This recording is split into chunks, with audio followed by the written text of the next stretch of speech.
नमस्कार दोस्तों, Narayan commerce academy में आपका स्वागत है। दोस्तों, आज हम लोग 11th क्लास का जो चैप्टर नंबर 4 है,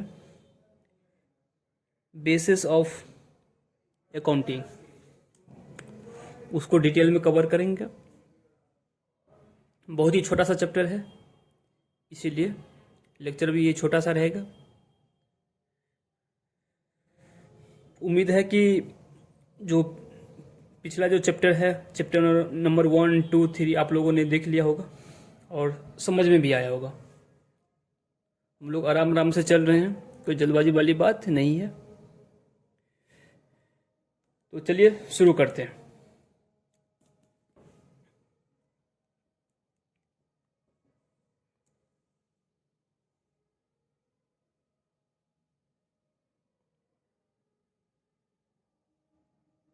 चैप्टर 4 है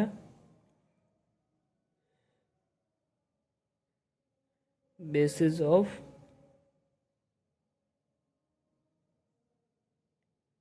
अकाउंटिंग। ठीक है, देखिए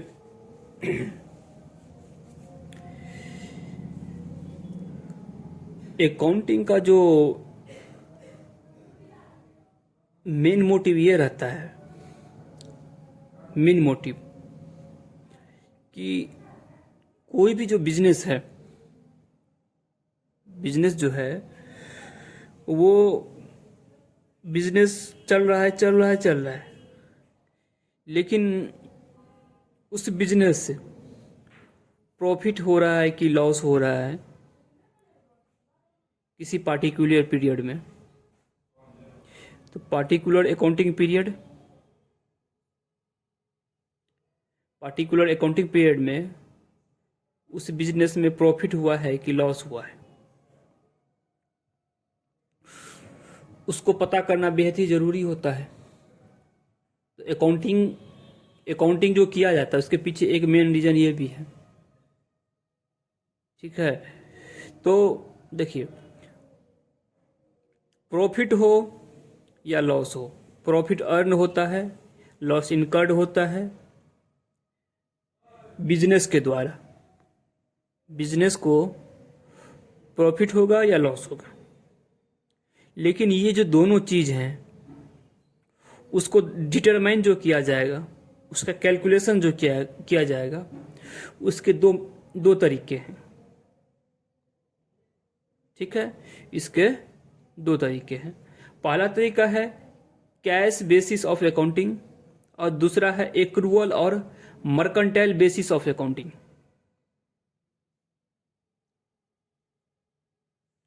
तो इसको हम सबसे पहले इसकी जो रिक्वायरमेंट क्यों है वो हम आप लोगों को समझा देते हैं। ये मान लीजिए बिजनेस है, ठीक है। तो बिजनेस में जो है ओनर क्या करता है, कैपिटल लगाएगा और बिजनेस क्या होगा, ऑपरेट होगा।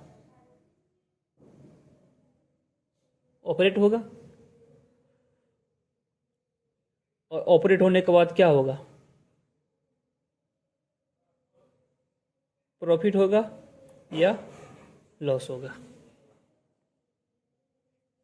तो ऑनर को यह पता करना रहता है कि जो हम पैसा लगाए हैं बिजनेस में, उसे किसी पार्टिकुलर अकाउंटिंग पीरियड में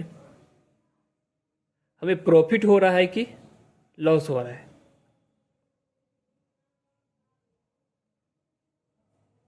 तो प्रॉफिट हो रहा है कि लॉस हो रहा है, उसी के लिए क्या किया जाता है,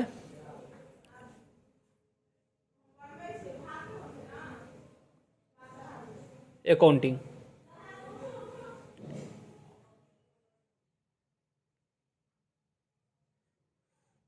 वो कैसे पता करेगा, अकाउंटिंग से ही क्या पता चलेगा उसको कि किसी पार्टिकुलर पीरियड में क्या हुआ है, प्रॉफिट हुआ है कि लॉस हुआ है। और ये जो अकाउंटिंग का जो वो तरीका है, मेथड है, वो दो मेथड है। दो मेथड है आपका, cash basis of accounting, cash basis of accounting. दूसरा मेथड है आपका एक्रूअल, एक्रूअल और mercantile basis of accounting.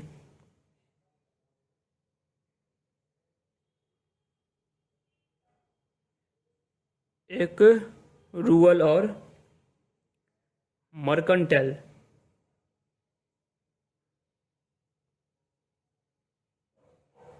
Basis of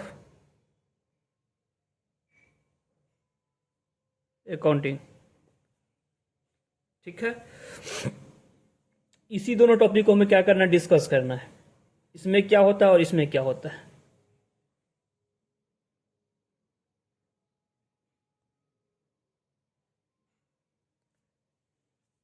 तो देखिए, कैश बेसिस अकाउंटिंग में क्या होता है कि कोई भी ट्रांजैक्शन होगा, कोई भी ट्रांजैक्शन तभी रिकॉर्ड किया जाएगा जब वो कैश में ट्रांजैक्शन हुआ हो। मतलब क्या, कैश रिसीव्ड हुआ या कैश पेड हुआ। कैश रिसीव्ड होगा, जब कैश रिसीव्ड होगा तभी उसका क्या होगा, अकाउंटिंग होगा। जब कैश पेमेंट होगा तभी उसका अकाउंटिंग होगा। इसका मतलब ये है कि जो रेवेन्यू का जो रिकॉग्निशन होगा कैश बेसिस पे होगा। आप सेल कर रहे हैं, आप गुड्स सेल करते हैं, तो गुड्स सेल कब माना जाएगा, कैश बेसिस में तब माना जाएगा सेल के बदले वो उसे कैश मिला हो। तो सेल तो दो तरीके से किया जा सकता है, एक कैश बेसिस किया जा सकता है और दूसरा क्रेडिट बेसिस। तो कैश बेसिस में तो कोई एट अ टाइम हो जाएगा इमीडिएटली, लेकिन क्रेडिट बेसिस में क्या होगा आपका, जब कैश रिसीव्ड होगा तब ही उसका अकाउंटिंग किया जाएगा। इसी तरह से जो एक्सपेंस होते हैं, एक्सपेंस जब इनकर्ड होगा, कब एक्सपेंस जो इनकर्ड हुआ है तब उसको माना जाएगा जब उसके अगेंस्ट में पेमेंट हुआ है। इनकम रिसीव्ड हो गया है कैश में, एक्सपेंस पेड हो गया कैश में, दोनों का जो डिफरेंस होगा वही प्रॉफिट एंड लॉस होगा उस पार्टिकुलर अकाउंटिंग पीरियड का। समझ में आया कि जब आपको किसी पार्टिकुलर अकाउंटिंग पीरियड में कैश रिसीव्ड हो गया और उस इनकम के अगेंस्ट में आपने जो पेमेंट किया है, एक्चुअल में कैश पेमेंट होना चाहिए, तो दोनों का जो डिफरेंस होगा वही क्या हो जाएगा, प्रॉफिट एंड लॉस। प्रॉफिट भी हो सकता है और लॉस भी हो सकता है। तो इसमें एक चीज आपको ध्यान रखना है, जब कैश बेसिस पे अकाउंटिंग होगा उस केस में प्रीपेड एक्सपेंस का और आउटस्टैंडिंग एक्सपेंस का कोई मतलब नहीं बनता है। ठीक है, कोई मतलब नहीं बनता है। तो इसमें ज़्यादा कुछ बताने के लिए है नहीं, इसमें कुछ दो चार पॉइंट और है, वो उसको मैं समराइज कर देता हूं आप लोगों को। अब देखिए, कैश बेसिस अकाउंटिंग जो है वो कहाँ पे ज़्यादातर यूज किया जाता है, फॉलो किया जाता है।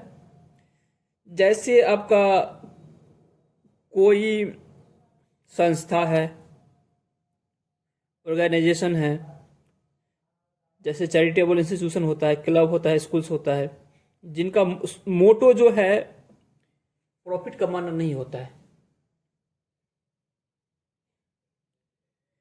प्रॉफिट कमाना नहीं होता है। जैसे एनजीओ है, क्लब हो गया, स्कूल हो गया, ये सब। तो वहां पे क्या होता है, कैश बेसिस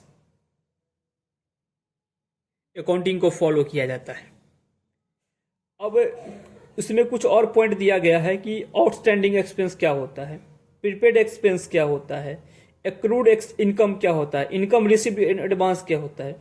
वो सब अभी रहने देते हैं, जब उसका टाइम आएगा तो हम आप लोगों को समझा देंगे। तो कैश बेसिस अकाउंटिंग जो है, तो इसके अकाउंटिंग है तो इसका कुछ फायदा भी होगा और इसका कुछ नुकसान भी है। तो फायदा क्या है वो हम आपको समझाते हैं।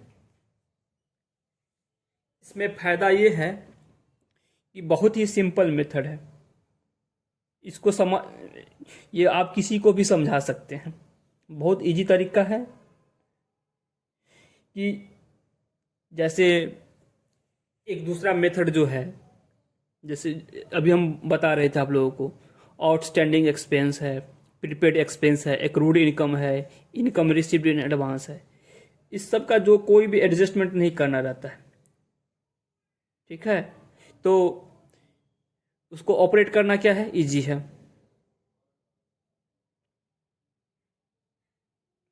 और इसमें क्या है कि जैसे कोई ऐसा मतलब है बिजनेस है जहां पे कैश में ज़्यादा ट्रांजैक्शन होता है, वहां पे इस मेथड को क्या ज़्यादा प्रेफरेंस दिया जाता है। जहां पे कैश में ट्रांजैक्शन ज़्यादा हो वहां पे कैश बेसिस ऑफ अकाउंटिंग को ज़्यादा प्रेफरेंस दिया जाता है, क्योंकि ये समझने में भी आसान है। इसमें कैश बेसिस के लिए ज़्यादा पढ़ा लिखा रहना भी जरूरी नहीं है। आप देखते भी होंगे जितने भी छोटे मोटे बिजनेसमैन जो होते हैं, जो बिजनेस होते हैं, वो मोस्टली जो होता है वो कैश बेसिस अकाउंटिंग ही होता है, कैश बेसिस अकाउंटिंग ही होता है, ठीक है। तो इसके मान लीजिए फायदे हैं तो कुछ इसके गैरफायदे भी हैं। गैरफायदे क्या हैं, डिसएडवांटेजेस क्या हैं, अब देखिए। इससे आपको अपने बिजनेस का, मान लीजिए आप ही का बिजनेस है, ट्रू पिक्चर जो है ना आपके फाइनेंशियल स्टेटमेंट से नहीं मिल सकता है। ट्रू पिक्चर का मतलब क्या है कि एक्चुअल में क्या है, बिजनेस में कितना प्रॉफिट हुआ है, कितना लॉस हुआ है, कितने का एसेट्स है, कितने का लायबिलिटी है, इससे नहीं, इस मेथड से पता नहीं चल पाता है। क्योंकि इसमें बहुत सारे ट्रांजैक्शंस है ना, उसको इग्नोर करके चला जाता है। इसमें यही है कि भाई जो कैश में जो ट्रांजैक्शन कैश में होगा उसी को क्या किया जाएगा, उसकी का एंट्री किया जाएगा। नॉन कैश जो ट्रांजैक्शन हैं उसको इग्नोर किया जाता है। तो बिजनेस में बहुत सारे कैश ट्रांजैक्शन भी होते हैं, नॉन कैश ट्रांजैक्शन भी होते हैं। तो जब तक आप किसी भी बिजनेस में कैश और नॉन कैश दोनों को लेकर नहीं चलिएगा, दोनों को आप इक्वल इंपॉर्टेंस नहीं दीजिएगा, तब तक आपके बिजनेस में कितना एक्चुअल में कितना प्रॉफिट हुआ है, कितना लॉस हुआ है, आपके पास कितना एसेट्स है, कितना लायबिलिटी है, उसके बारे में आपको पता नहीं चल पाएगा। ये जो मेथड है cash accounting, cash basis of accounting, ये मैचिंग प्रिंसिपल ऑफ अकाउंटिंग को फॉलो नहीं करता है। ये 3rd चैप्टर में आप लोगों ने पढ़ा होगा मैचिंग कॉन्सेप्ट, उसको ये क्या करता है, इग्नोर करके चलता है।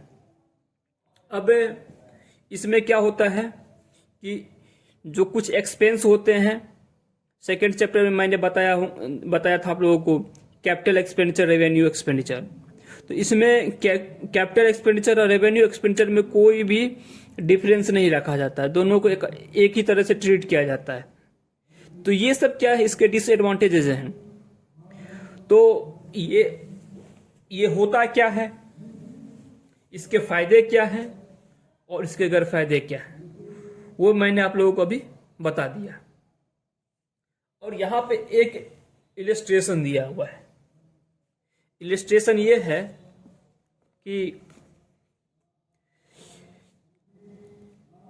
During the financial year 2020-21 Ashok had cash sales 3,90,000 and credit sales 1,60,000. His expense for the year were 2,70,000, out of which 80,000 is still to be paid. Find out Ashok income for 2020-21 following the cash basis of accounting. अब देखिए question को हम summarise करते हैं।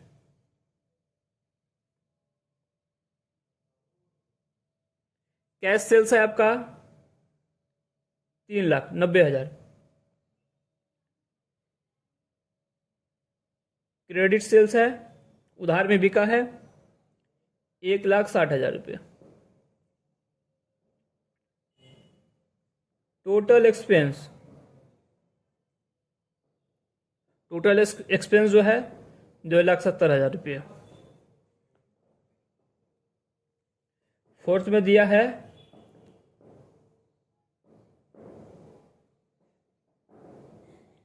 expense as mentioned above,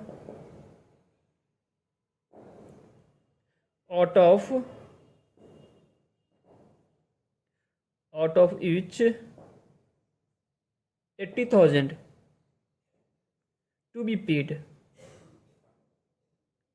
अब देख question को समझ लीजिए। कह रहा है कि कैश सेल्स 3,90,000 है, क्रेडिट सेल्स इतना है, टोटल खर्चा जो है 2,70,000 है, उसमें से 80,000 अभी पेड नहीं हुआ है। 2,70,000 खर्चा है लेकिन 80,000 अभी तक पेड नहीं हुआ है। तो क्या हमें बोल रहा है कि आप इसका निकालिए, प्रॉफिट निकालिए, कैश बेसिस प्रॉफिट। तो देखिए इसका सॉल्यूशन होगा, बहुत इजी है।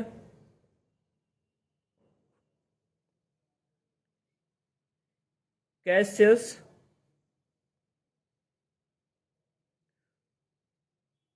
₹3,90,000 लेस एक्सपेंस 270 है, उसमें से 80,000 पेड अभी तक नहीं हुआ है। तो कितना बच गया?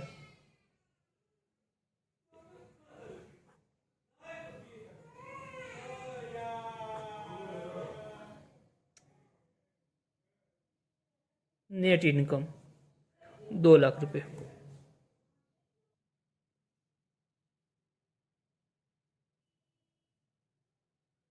तो ये हमारा हो गया कैश बेसिस ऑफ अकाउंटिंग। अब है दूसरा accrual basis of accounting. Accrual basis of accounting, इसमें देखिए ये बहुत ही इंपॉर्टेंट है। आगे हम जो भी पढ़ने वाले हैं ना, इसी के बेस पर पढ़ेंगे। ये बस इसको इंट्रोड्यूस करके बताती है कि ऐसे इसमें ये होता है, और इसको रहने दीजिए यहीं तक। इसके बारे में ज़्यादा सोचना नहीं है, क्योंकि इसमें सोचने लायक कुछ ज़्यादा है ही नहीं। ठीक है, अब है हमारा एक्रूअल बेसिस ऑफ अकाउंटिंग।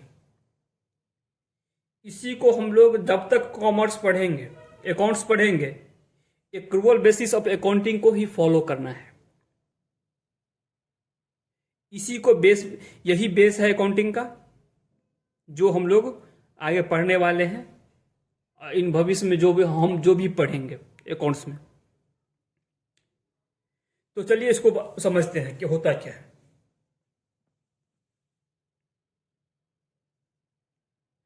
देखिए इसका ठीक उल्टा है यहां पे। Transaction is recorded in the books of account when entered whether cash is received or paid or not. जब ट्रांजैक्शन हो गया, ठीक है, उसी टाइम उसको क्या किया जाएगा? रिकॉर्ड किया जाएगा। मतलब उसी टाइम उसका रिकॉर्डिंग कर लीजिए बुक में, चाहे कैश आ गया हो या न आया हो, कैश पेमेंट हुआ हो या न हुआ हो, पेमेंट से कोई मतलब नहीं है। ट्रांजैक्शन होना चाहिए, ट्रांजैक्शन होना चाहिए।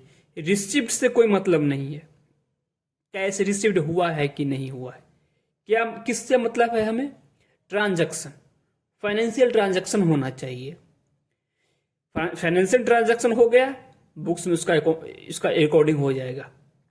ठीक है, आगे और इसको समझते हैं कि कैश बेसिस में क्या होता है। कैश बेसिस में क्या होता है कि जब कैश मिला उसको हम क्या करते हैं, बुक्स ऑफ अकाउंट्स में उसका एंट्री करते हैं। लेकिन यहां पर ऐसी कोई बात नहीं है।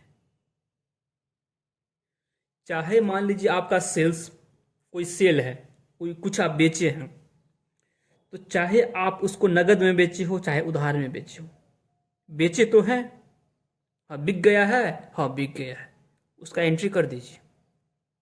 ठीक, अब कोई एक्सपेंस है, एक्सपेंस हो गया, एक्सपेंस हो गया है, एक्सपेंस इनकर्ड हो गया है, पेमेंट हुआ है, हाँ हुआ है, तब भी उसको आप क्या करिए, रिकॉर्डिंग उसका कर लीजिए। पेमेंट हुआ है, नहीं हुआ है सर, तब भी उसका क्या करिए, रिकॉर्डिंग कर लीजिए।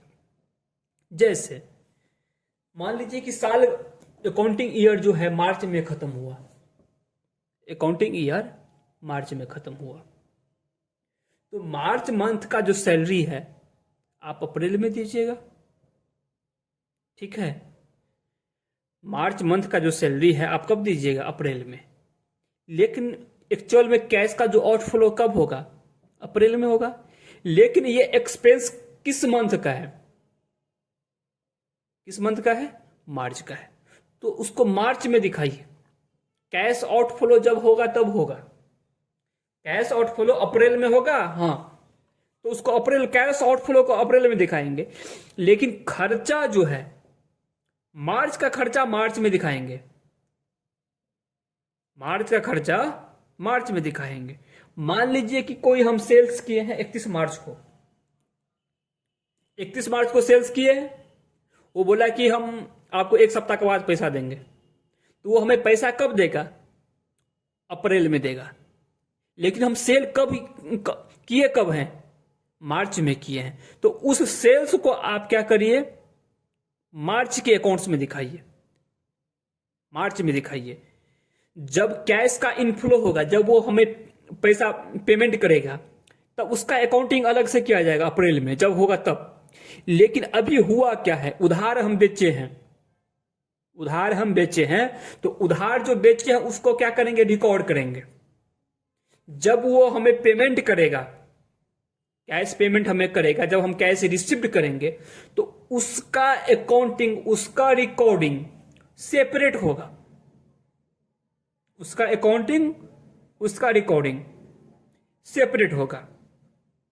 समझ में आ रहा है आपको कि एक्सपेंस जब ड्यू हो गया ना, एक्सपेंस जब ड्यू हो गया, इनकर्ड हो गया और ड्यू भी हो गया, आप उसको रिकॉर्ड करो, उसको आप रिकॉर्ड करो।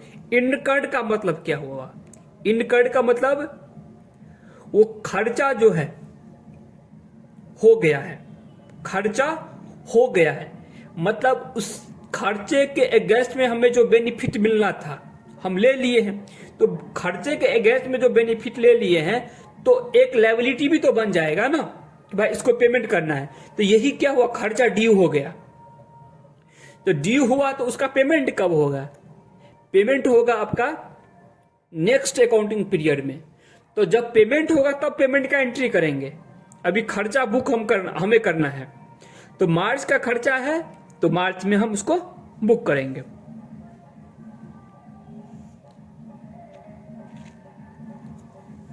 तो आई थिंक ये समझ में आ गया होगा आपको। अब जैसे है क्या, इसको हम थोड़ा समराइज कर देते हैं तो और अच्छा रहेगा।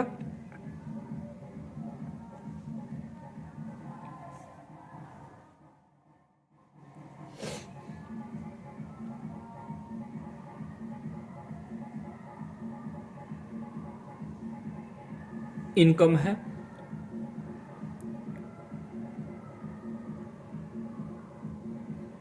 एक्सपेंस है।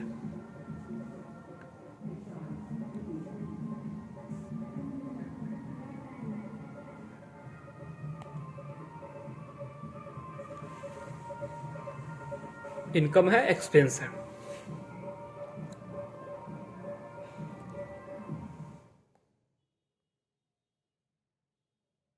कैश रिसीव्ड,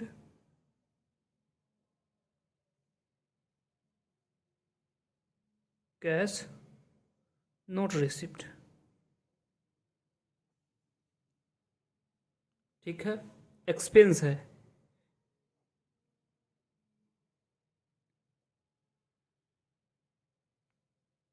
कैश पेड, दूसरा कैश नॉट पेड। ठीक है, cash received, cash not received. Income हो गया है, इनकम हो गया है। ठीक है, और इनकम अर्न हो गया है। एक्सपेंस जो है, एक्सपेंस जो है वो इनकर्ड हो गया है, इनकर्ड हो गया है। तो कैश रिसीव्ड और कैश नॉट रिसीव्ड, कैश मिल गया है, कैश नहीं मिला, कैश पेड हो गया है, कैश पेड नहीं हुआ है। क्या करना है सबको?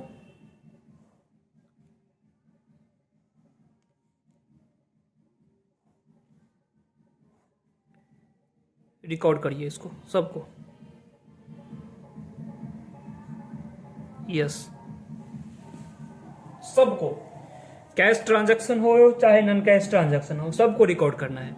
और इसमें आप लोग को ये भी समझा दूं कि जैसे कैश बेसिस में क्या होता था, कैश बेसिस में कि जैसे प्रीपेड एक्सपेंस है, आउटस्टैंडिंग एक्सपेंस है, सबको उसको मतलब कैश एक्सपेंस को, सॉरी प्रीपेड एक्सपेंस को, आउटस्टैंडिंग एक्सपेंस को, इन सब चीज़ों को, इन सब मतलब इस टाइप का जो ट्रांजैक्शन होता था उसको इग्नोर करके चला जाता था, इसको मतलब उसका कोई सिग्निफिकेंस है ही नहीं। लेकिन एक्रूअल बेसिस में ऐसा नहीं है। एक्रूअल बेसिस में आपको क्या करना पड़ेगा? एक्रूअल बेसिस में आपको प्रीपेड एक्सपेंस को भी इंटरटेन करना है, और आउटस्टैंडिंग एक्सपेंस है उसको भी इनकम इंटरटेन करना है। इनकम कोई एडवांस में इनकम आ गया है उसको भी क्या करना है? इंटरटेन करना है। ठीक है, और आप लोगों को ये समझा दूं कि जो हम लोग का जो कंपनी अकाउंट 2013 है, एक्ट जो है कंपनीज एक्ट 2013, उसमें तो ये तो मैंडेटरी है कि आपका जो अकाउंट जो मेंटेन होगा, बुक्स ऑफ अकाउंट जो मेंटेन होगा वो एक्रूअल बेसिस और मर्केंटाइल बेसिस पे ही होगा, और दूसरा कोई मेथड आप वहां पे उसको आप लगा नहीं सकते। ठीक है, तो ये था हमारा बेसिस ऑफ अकाउंटिंग। अब बेसिस ऑफ अकाउंटिंग तो ये हम समझ लिए हैं। अब इसके एडवांटेजेस क्या हैं और डिसएडवांटेजेस क्या हैं उसको समझ लेते हैं। तो एडवांटेजेस तो है ही, इसके एडवांटेजेस बहुत ज्यादा है और डिसएडवांटेजेस थोड़ा सा है, थोड़ा सा। तो इसका देखिए, इसका जो एडवांटेज है ये कह रहा है it is a more scientific compare to cash basis of accounting, hence is preferred by accountants. ये साइंटिफिक मेथड ऑफ अकाउंटिंग है। साइंटिफिक मेथड ऑफ अकाउंटिंग का मतलब ये है क्या कि देखिए, कोई भी ट्रांजैक्शन होता है उसका डुअल एस्पेक्ट्स होता है, उसका दो तरफा प्रभाव पड़ता है। कोई भी ट्रांजैक्शन होता है उसका दो तरफा प्रभाव पड़ता है, उसका इफेक्ट आता है। तो इसमें इसका बेसिस यही है कि दोनों तरफ जो इफेक्ट पड़ रहा है, डेबिट के तरफ भी और क्रेडिट के तरफ भी, दोनों को आप दिखाइए, एक साथ दिखाइए। जितने रुपए का आप डेबिट करिएगा उतने ही रुपए का आप क्या करिएगा, क्रेडिट करिएगा। और ये जो मेथड आया है बहुत ही रिसर्च के बाद आया है, ये एक दिन में तो आया नहीं है, ये बहुत ही रिसर्च के बाद आया है। इसीलिए क्या है, ये पूरे वर्ल्ड में इस मेथड को क्या किया जाता है, फॉलो किया जाता है। आप दुनिया के किसी भी कोने में जाइए, ठीक है, दुनिया के किसी भी कोने में जाइए, यही मेथड आपको अकाउंटिंग का मिलेगा। कौन सा method, accrual basis, mercantile basis, ठीक है। इसमें क्या होता है कि जितने भी ट्रांजैक्शंस होते हैं, चाहे वो कैश हो चाहे नॉन कैश हो, ठीक है, चाहे कंपनी के अंदर का कोई ट्रांजैक्शन हो चाहे कंपनी के बाहर का ट्रांजैक्शन हो,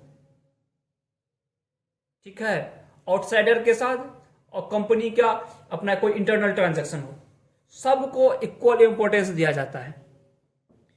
साथ ही जैसे आउटस्टैंडिंग एक्सपेंस है, प्रीपेड एक्सपेंस है, एक्रूड इनकम है, इनकम रिसीव्ड इन एडवांस है, इन सब को ट्रीटमेंट जो उसका बनता है वो अकाउंट्स में दिखाया जाता है, उसका किया जाता है।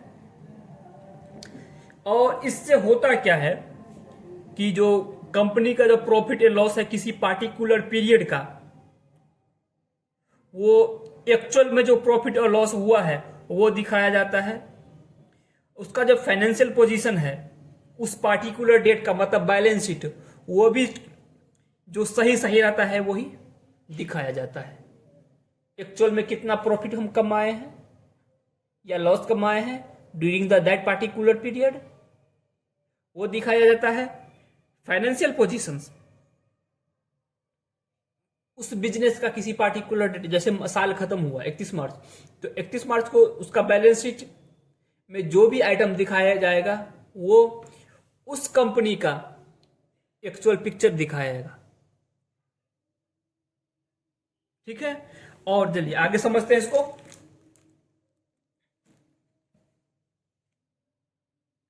अब देखिए, कोई भी मान लीजिए बिजनेस है, कोई भी बिजनेसमैन है, तो बिजनेसमैन जो है बिजनेस करता है तो वो उसका ये कोशिश रहता है कि जो एक्चुअल में हमें किसी पार्टिकुलर अकाउंटिंग पीरियड में एक्चुअल में जो प्रॉफिट हुआ है, जो लॉस हुआ है, एक्चुअल वो मेरे नॉलेज में आए, हमको जानने को मिले। तो इस मेथड में यही होता है, जो एक्चुअल में प्रॉफिट हुआ है, लॉस हुआ है, एक्चुअल में आपका फाइनेंशियल पोजीशन क्या है वो शो करता है। इसके वजह से इस मेथड को पूरे वर्ल्ड वाइड में एक्सेप्ट किया गया है। जो एक्सेप्टेबिलिटी है इसका बहुत ही अच्छा है पूरे वर्ल्ड में, ठीक है। और ये इसके एडवांटेजेस हो गए, तो इसके कुछ डिसएडवांटेजेस भी हैं, वो समझ लेते हैं। डिसएडवांटेजेस है क्या कि ये थोड़ा कैश बेसिस के अकॉर्डिंग, मतलब कंपेयर में उतना सिंपल नहीं है। कैश बेसिस बहुत ही सिंपल है, सिंपल यह भी है, लेकिन उतना सिंपल नहीं है जितना कैश बेसिस है। इसमें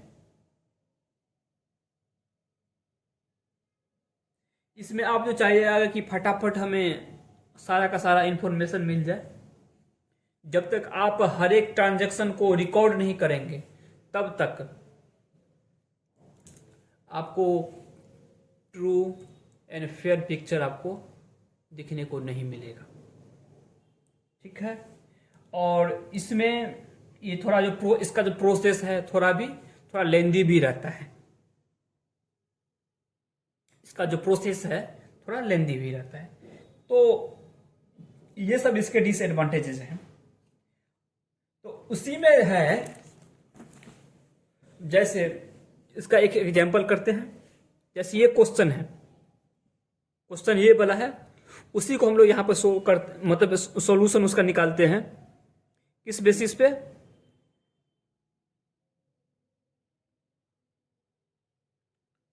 सॉल्यूशन ऑन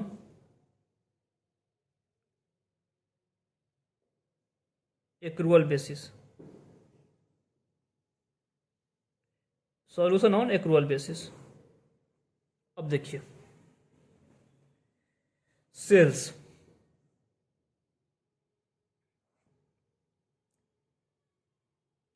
सेल जो होगा यहाँ पे 3,90,000 प्लस 1,60,000, यहाँ पे दोनों में कोई अंतर नहीं है, 5,50,000 लेस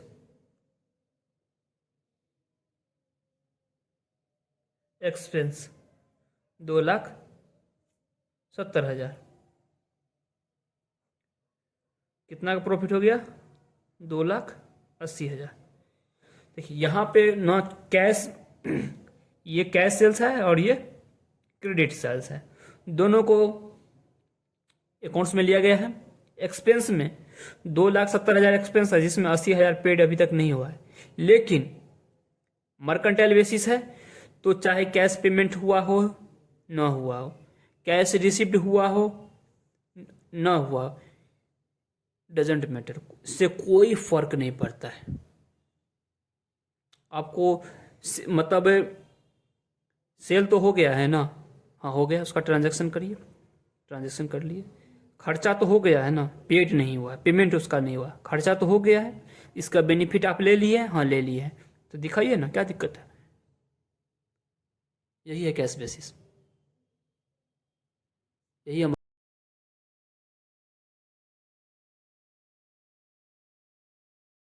ये था cash basis of accounting and accrual basis of accounting. कुछ क्वेश्चंस दिए हुए हैं चैप्टर के लास्ट में, तो उसको आप लोग सॉल्व करिएगा। अगर कोई दिक्कत होता है तो हमें कमेंट करिएगा, उसको हम लोग डिस्कस